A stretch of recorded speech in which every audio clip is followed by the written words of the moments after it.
15 steel beasts that roared across America's worksites. The Federal Highway era.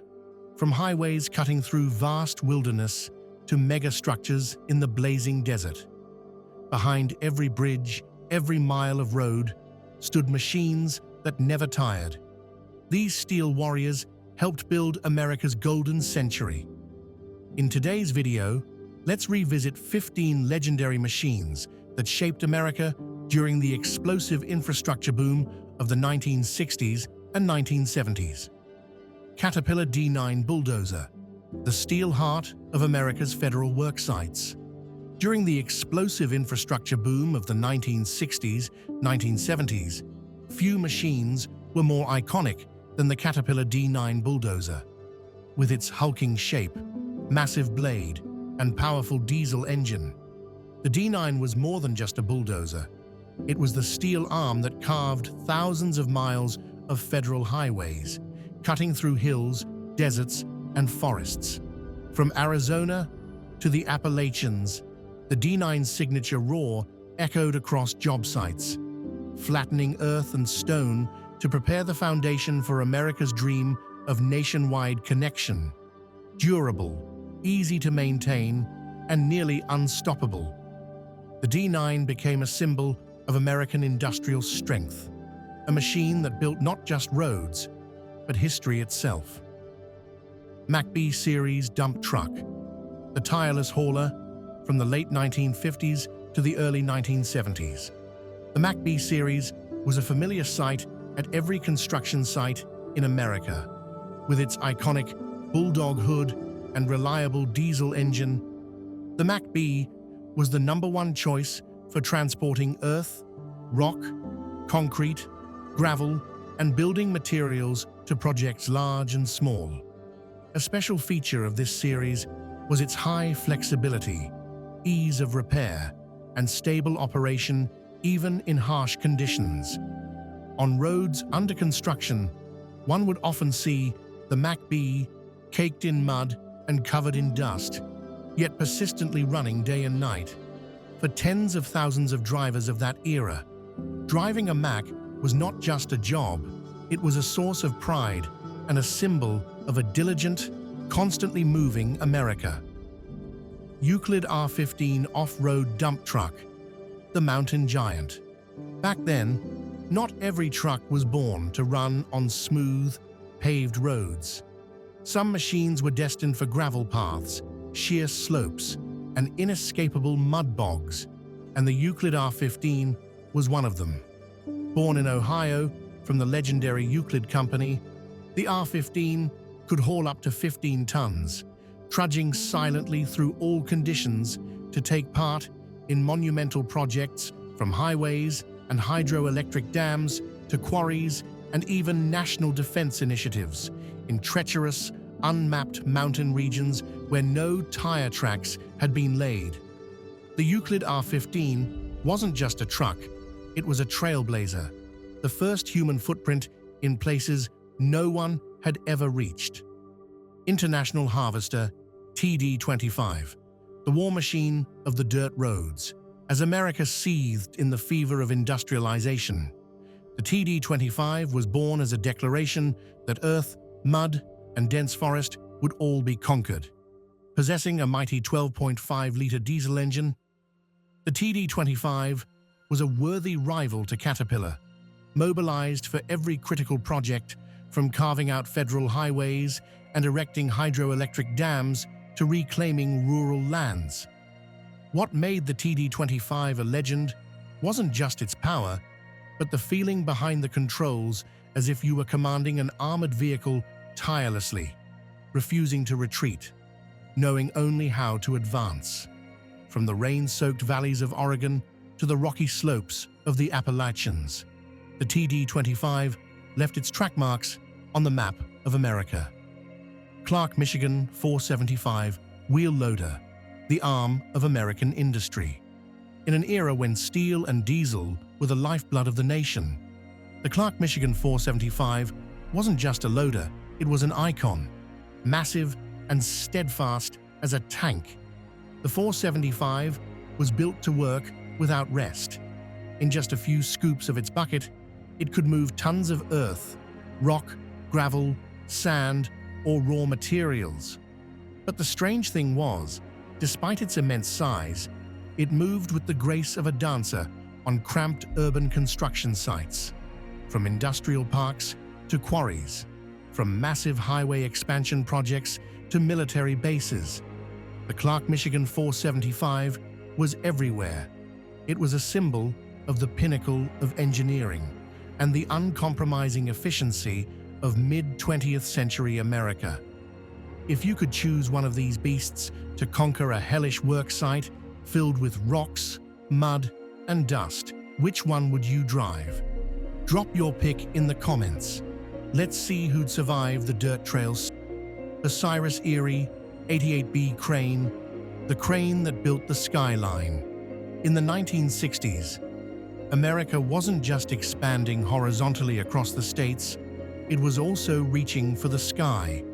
And those soaring concrete structures would have been impossible without the Bucyrus Erie 88B, one of the most dependable crawler cranes of the era.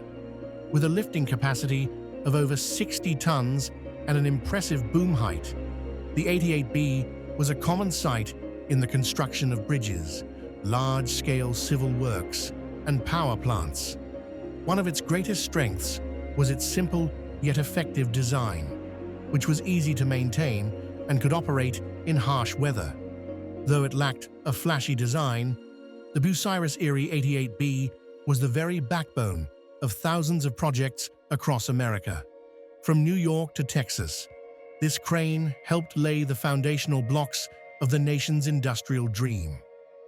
Allis-Chalmers HD21, the unsung hero of the construction site. Lesser known than the giant Caterpillar.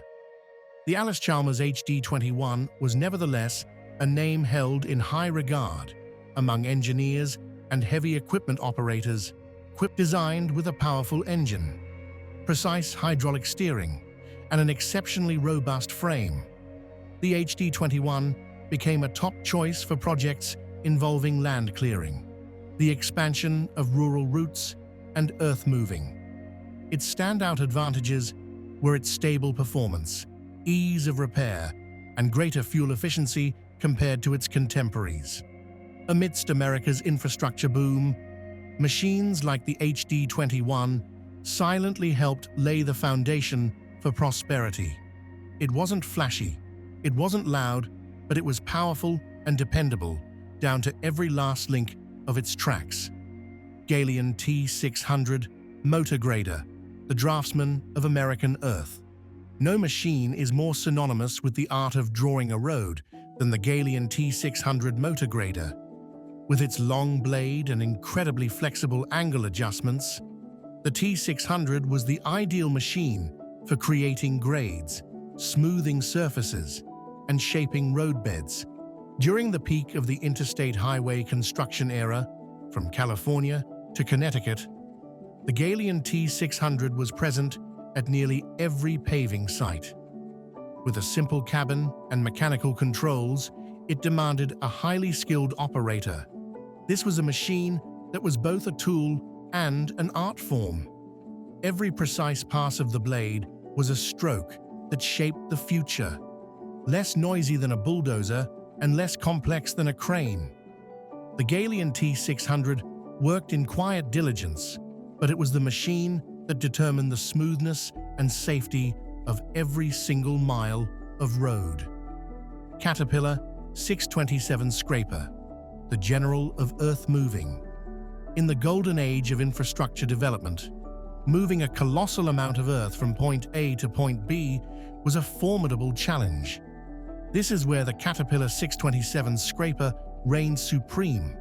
With a two-part design connected by an articulating hitch, a tractor in the front, and a scraper bowl in the back, this machine could simultaneously cut into the topsoil and haul it away to be deposited elsewhere. Its efficiency far surpassed that of a traditional excavator and dump truck duo. The Caterpillar 627 could devour tens of tons of earth in mere minutes, clearing the way for highways and creating foundations for industrial parks, airports, and hydroelectric dams. Powerful, precise, and incredibly time-saving. This scraper was a testament to the intelligent and efficient mechanical thinking of mid-20th century America. Euclid R-35 off-road dump truck, the beast that feared no terrain. Bigger, stronger, and more imposing than its R-15 sibling. The Euclid R-35 was a renowned off-road dump truck associated with mega-projects like quarrying, hydroelectric dam construction, and reservoir excavation. With a payload of up to 35 tons, a 450-horsepower diesel engine, and an ultra-rigid frame, the R-35 could charge through mud, rock, and steep inclines without flinching. Its towering cab, enormous wheels, and the roaring sound of its engine earned it the nickname the Beast of the Construction Site. In the 1960s, if you worked near a major project, the sound of a Euclid R-35 was a familiar one, a mechanical symphony echoing through valleys and mountainsides. This truck didn't just carry material, it carried the very transformation of a nation. Ever notice how different these old machines were from today's sleek, computerized rigs? What do you miss most about that era? Share your thoughts in the comments. We'd love to hear your stories. Keuring 505. Backhoe. Versatile and dependable.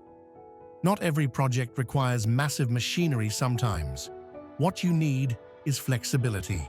This is where the Keuring 505 backhoe shined.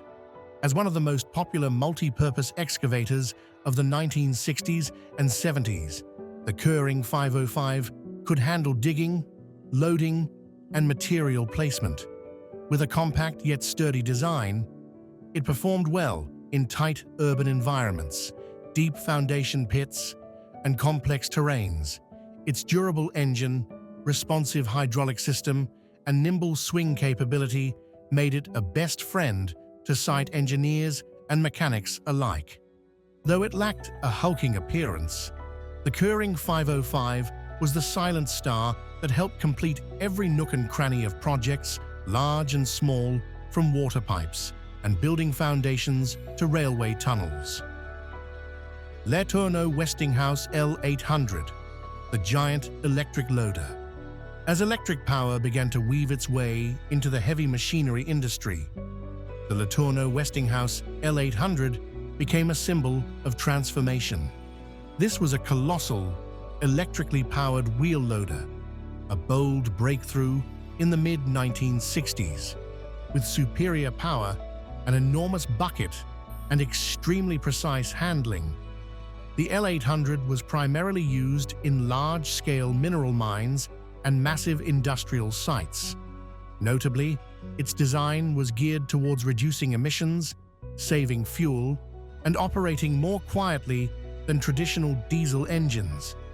Although not as common as Caterpillar models, the L800 was highly regarded by experts for its ability to shoulder immense workloads with near-perfect accuracy, a pioneering example of sustainable engineering thought for its time. Huber Maintainer M850, the legendary keeper of the roads after the roads were built. The next task was to keep them smooth and safe.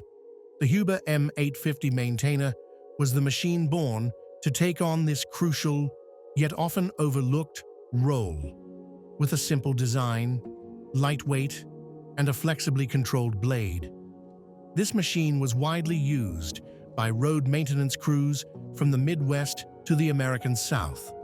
The Huber M850 could scarify road surfaces, level out potholes, and even reshape gravel roads in just a few passes. In an era when America was expanding its highway system and rural road networks, this machine was the silent guardian, ensuring millions of miles of road were kept in the best possible condition day after day, year after year, without rest. Terex TS14, Scraper, the speed demon of earth moving. When the job required grading, hauling, and dumping material at high speed, the Terex TS14 was the top choice. Unlike the cumbersome scrapers that came before it, the TS14 had a leaner design but superior performance, equipped with two engines, one in the tractor and one in the scraper bowl. The machine could operate with extreme agility on any terrain, from steep hills to swampland. Its most remarkable feature was its significantly faster travel speed compared to similar models, saving considerable time on the job site. In an age that demanded speed and efficiency, the TS14 became the new star of the construction industry. If Caterpillar was the symbol of power, the Terex TS14 was the embodiment of the 20th century American ethos of speed and flexibility. P&H 4100 Electric Shovel, the colossus of the open pit mine. This list cannot be complete without the king of the open pit mine, the P&H 4100 Electric Shovel. Standing over 20 meters tall and weighing hundreds of tons, this was one of the largest excavators ever built in the 20th century. Powered by electricity, this machine was purpose-built for digging ore, coal, and rock at massive mines in Wyoming, Montana, and Pennsylvania. Each scoop of its bucket could lift over 100 tons of material in a single pass. The P&H 4100 was not just a symbol of colossal power. It represented advanced engineering, from its electronic control systems to its millimeter-precise lifting mechanisms. This giant didn't just shovel earth. It unearthed the entire golden age of the American mining industry. These machines may no longer run, but their tracks are still etched deep into America's roads. They weren't just machines. They were symbols of a golden era where man and steel built the American dream together. If you ever saw one of these legendary beasts in action, share your memories in the comments. And don't forget to like and subscribe to keep discovering the inspiring mechanical stories of the 1960s through the 1980s.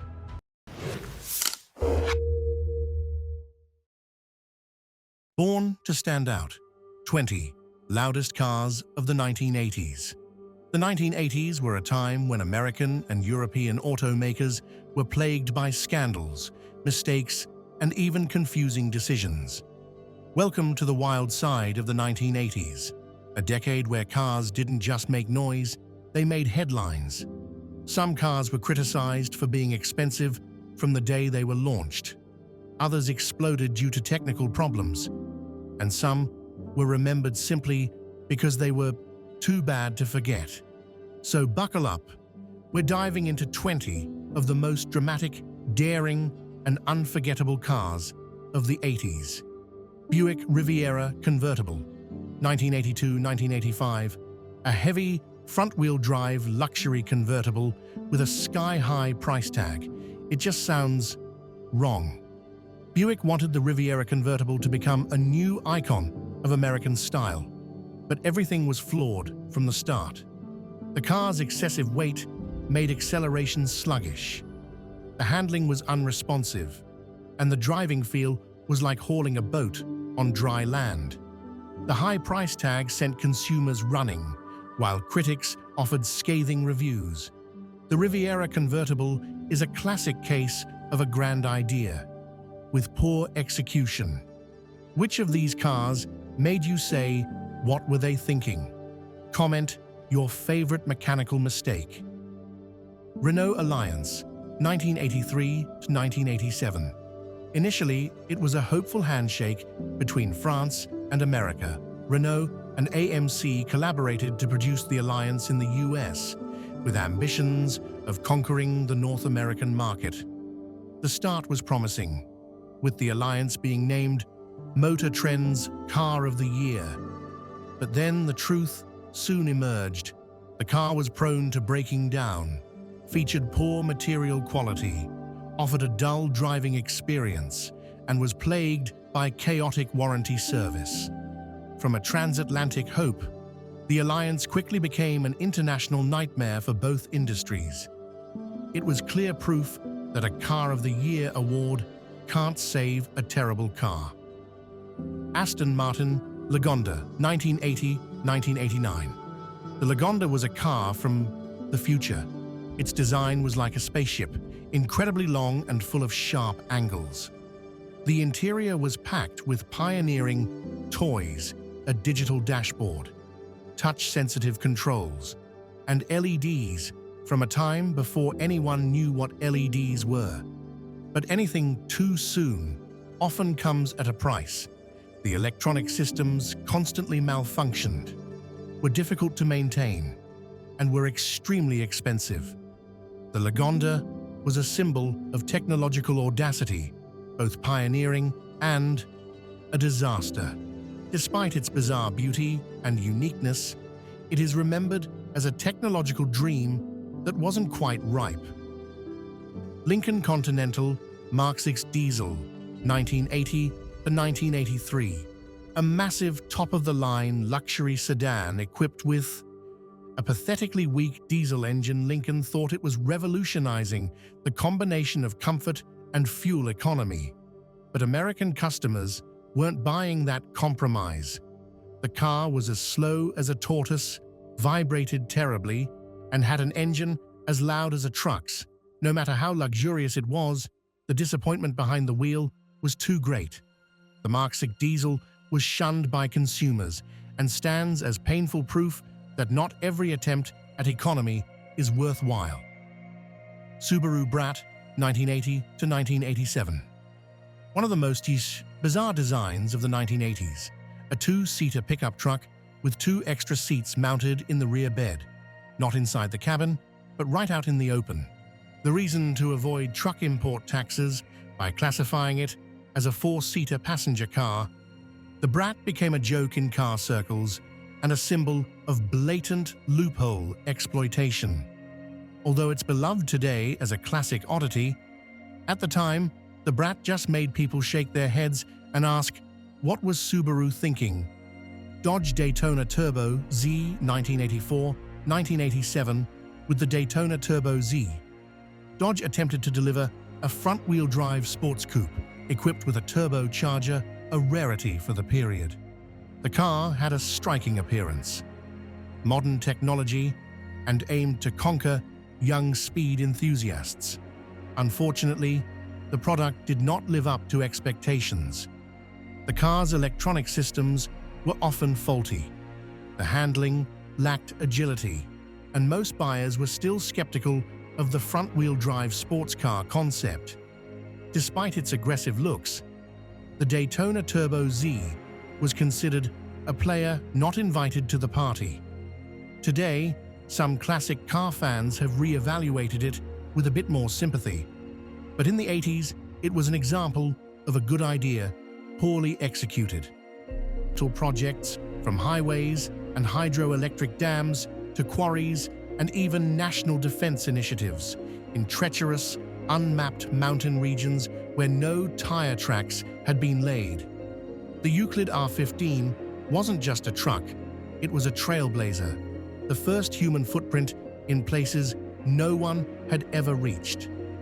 Although the model ceased production in 1980, the wave of lawsuits, investigations, and its haunting legacy persisted throughout the early 80s. The Pinto became a symbol of safety, sacrificed for profit, and a terrifying wake-up call for the entire industry. To this day, the mere mention of its name makes Americans immediately think of the car that explodes. Merkur XR4Ti, 1985-1989. The Merkur XR4Ti was an ambitious project by Ford to bring European cars to America under a completely new sub-brand, Merkur pronounced like Mercury, but in German, based on the European Ford Sierra RS. The XR4Ti boasted a modern aerodynamic design, a powerful turbocharged engine, and a delicious German quality in theory. However, everything quickly fell apart. The name Merkur confused consumers. Maintenance and finding parts were difficult, and the price was unreasonably high compared to other options on the market. More importantly, Americans at the time were not ready for such a half-foreign, half-American car brand. The Merkur project quietly withdrew after just a few years, leaving behind an expensive lesson: having money and an idea isn't enough. What matters is understanding your market. Chevrolet El Camino, 1980-1987. The El Camino was always an oddity in the American automotive world, half pickup truck, half stylish coupe. It once enjoyed a golden age in the 60s and 70s. But as the 1980s arrived, consumer trends shifted. Pickup trucks needed to be more practical, while coupes had to be sleeker and more agile. The El Camino was seen as too weird to exist, no longer fitting the times or the tastes of the market. In 1987, General Motors quietly discontinued the model line.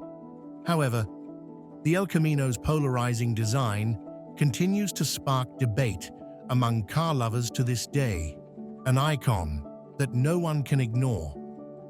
DeLorean, DMC-12, 1981-1983.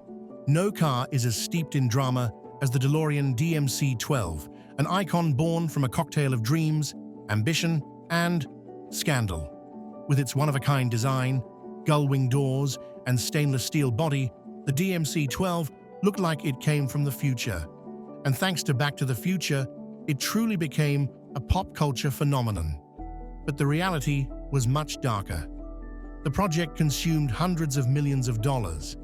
The company quickly went bankrupt, and John DeLorean himself was arrested in connection with drug trafficking in a desperate attempt to save his company. Although he was ultimately acquitted, the DMC-12 remains a vivid testament that to create a legend, sometimes you need both madness and a full-blown scandal. Yugo GV, 1985-1992. The cheapest car on the American market at under $4,000, the Yugo GV was initially hailed as the ideal choice for those who wanted a new car without taking out a bank loan. For tens of thousands of drivers of that era, driving a Mack was not just a job, it was a source of pride and a symbol of a diligent, constantly moving America. 3. Euclid R-15 Off-Road Dump Truck, the mountain giant. Back then, not every truck was born to run on smooth, paved roads. Some machines were destined for gravel paths, sheer slopes, and inescapable mud bogs, and the Euclid R-15 was one of them. Born in Ohio from the legendary Euclid Company, the R-15 could haul up to 15 tons, trudging silently through all conditions to take part. Chevy Citation, 1980 to 1985. The Chevrolet Citation, the promise of a new future for American automobiles. As Chevy's first front-wheel drive model, the Citation was launched on a massive scale and scored a huge win as the 1980 Car of the Year. But everything quickly fell apart. The car suffered from severe brake system failures, rusted quickly, and had wildly inconsistent build quality. Consumers filed lawsuits. The press exposed its flaws, and GM went from a source of pride to a target of criticism. The Citation became a symbol of overblown PR, where expectations far exceeded reality, and the reality was quite horrifying. Cadillac Cimarron, 1982-1988, a name that Cadillac wishes it could erase from its history. During the compact luxury car craze sparked by European brands, Cadillac rushed into the game by slapping its logo on a Chevrolet Cavalier.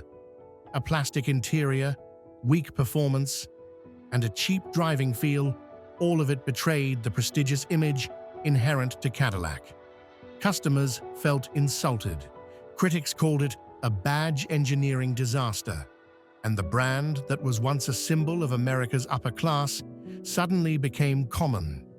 The Cimarron wasn't just a product failure, it was a blow to consumer trust that lasted for the entire decade. Ever owned one of these rolling disasters? Share your pick in the comments. Chrysler TC by Maserati, 1989-1991. A name that sounds like a Hollywood romance. Chrysler and Maserati, America and Italy, muscle engineering meeting romantic spirit. But instead of a memorable love story, this was a broken marriage. The TC was expected to be a luxury roadster that would compete with Mercedes and Cadillac. The reality, however, was a half-baked product, an outdated design, an unimpressive engine, and an interior that lacked the luxury of the Maserati name. The price was sky-high, while the experience was rock-bottom. Chrysler expected to sell tens of thousands of units, but in reality, fewer than 7,500 were sold. The TC ended in shame, becoming a textbook example of a misguided collaboration between two automotive cultures. Pontiac Fiero, 1984-1988. When it debuted, the Pontiac Fiero wowed the entire American market. With a sporty two-seater design, a mid-engine layout, an accessible price point, and a distinctive look, the Fiero seemed to be the American dream within reach. But then, that dream burned to the ground. A series of engine fires caused by design flaws left many Fieros engulfed in flames on the road. Although General Motors later fixed the issue, the image of a sold-out sports car was replaced by that of a car that actually caught fire. The problem was this: to save costs, GM had cut corners on many safety technologies and materials. The Fiero is a classic example of a product full of potential that was single-handedly ruined by its own manufacturer, a great regret in Pontiac's history. AMC Eagle, 1980-1988. The AMC Eagle was one of the true pioneers, combining a station wagon body with a full-time all-wheel drive system, something almost no one else was doing at the time. In theory, the Eagle was the predecessor to the modern SUV, but upon its launch, it was criticized for being too heavy, too slow, and having an unappealing appearance. More importantly, the market wasn't ready for such a half this, half that vehicle. As AMC struggled through a financial crisis, the Eagle was seen as a poorly timed gamble. Although it would later be honored as the grandfather of the crossover SUV in the 1980s, the Eagle was simply a failure that nobody could understand. Some cars were made to blend in. They were born to stand out. So, which of these beasts was your favorite? Drop a comment below. Smash that like button if you ever dreamed of driving one. And don't forget to subscribe for more retro horsepower. Ford EXP 1982-1988. The Ford EXP was introduced as a sporty alternative based on the platform of the popular Escort hatchback. However, instead of creating an exciting and appealing car, the EXP just left people confused. Its odd design, sluggish performance, and lifeless handling earned it the mockery of being a sports car for people who hate sports cars. Ford wanted to conquer the youth market, but ended up launching a model that nobody really needed or loved. With dismal sales and a damaged brand image, the EXP ultimately became a bitter lesson about forcing a sporty style onto an unsuitable platform. Ever seen a Ford EXP zip by at the speed of a bicycle? Comment the 80s car that brings back memories of cheap gas and big hair. Lamborghini Jalpa 1981-1988. While the Countach is considered a legend, the Jalpa was the underdog younger sibling in the Lambo family. Positioned as a more accessible Lamborghini, the Jalpa was cheaper and had a V8 engine instead of a V12. But that very fact became its weakness. Its performance was merely average. Its design wasn't radical enough, and its engine note wasn't enchanting enough. The car enthusiasts of the time were largely uninterested. The Jalpa quietly exited the stage, becoming a forgotten name and a testament that Lamborghini should only do crazy, not normal. Bricklin SV1, 1974-1981. Though it was discontinued just before the 80s began, the shadow of the Bricklin SV1 lingered for years as a cautionary tale, billed as a safety sports car. The SV1 featured stylish gull-wing doors and a composite plastic body. But behind the impressive exterior was a litany of disasters, a weak engine, build quality so poor that new cars were already failing, and a production budget that blew through Canadian government funds. With over 20 million Canadian dollars invested, the SV1 became a project that was dreamy but foolish. It proved that in the auto industry, the chasm between ideals and reality can be immense.